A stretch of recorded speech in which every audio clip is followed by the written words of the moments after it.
Assalamualaikum anak bunda. Apa kabarnya hari ini? Tetap semangat belajar ya. Hari ini kita belajar perkembangbiakan hewan pembelajaran IPA. Sebelum belajar, mari kita melafazkan basmalah. Bismillahirrahmanirrahim. Di materi sebelumnya, kita sudah belajar tentang perkembangbiakan pada tumbuhan, baik secara generatif maupun vegetatif. Anak bunda masih ingat bukan? Perkembangbiakan tumbuhan secara generatif adalah perkembangbiakan yang melibatkan putik, sel kelamin betina, dan benang sari sebagai sel kelamin jantan yang melakukan penyerbukan dan pembuahan. Dan perkembangbiakan secara vegetatif pada tumbuhan yaitu perkembangbiakan yang hanya melibatkan satu induk saja. Nah, hari ini kita akan fokus belajar tentang perkembangbiakan pada hewan.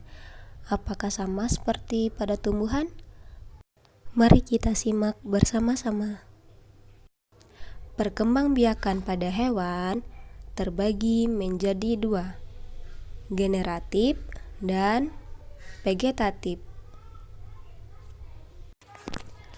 Yang pertama kita bahas adalah perkembangbiakan secara generatif. Perkembangbiakan hewan secara generatif terbagi menjadi tiga, ovipar, vivipar, dan opovivipar. Perkembangbiakan generatif melibatkan sel kelamin jantan dan sel kelamin betina. Yang pertama ovipar adalah berkembang biak dengan cara bertelur, dan telurnya dierami oleh induknya. Hewannya memiliki ciri-ciri tidak mempunyai daun telinga dan tidak mempunyai kelenjar susu. Contoh hewan ovipar adalah ikan, ayam, katak, dan buaya. Yang kedua, vivipar adalah berkembang biak dengan cara melahirkan. Hewannya memiliki ciri-ciri mempunyai daun telinga dan mempunyai kelenjar susu.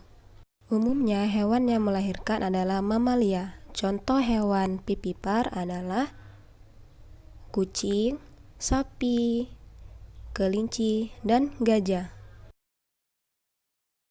Yang ketiga, opovivipar berkembang biak dengan cara bertelur dan melahirkan. Bakal anak berkembang biak dan bertumbuh di dalam telur, dan telur tersebut masih berada di dalam tubuh induknya. Jadi pada hewan opovivipar, telurnya langsung menetas ketika keluar dari tubuh induknya, tanpa dierami seperti pada hewan ovipar.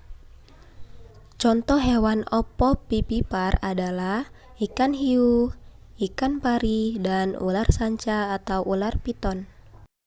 Selain perkembangbiakan secara generatif, ada juga perkembangbiakan hewan secara vegetatif.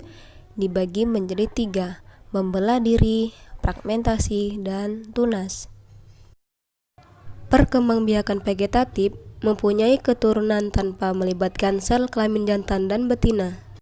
Yang pertama, membelah diri dengan cara membagi tubuhnya menjadi dua bagian yang sama atau lebih secara langsung. Contoh hewan membelah diri adalah amuba. Cara amuba membelah diri bisa dilihat pada gambar berikut ini.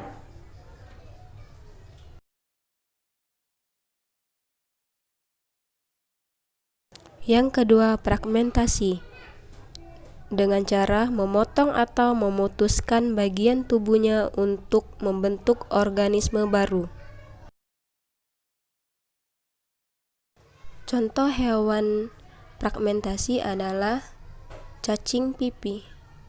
Cara cacing pipih berkembang biak seperti pada gambar berikut ini.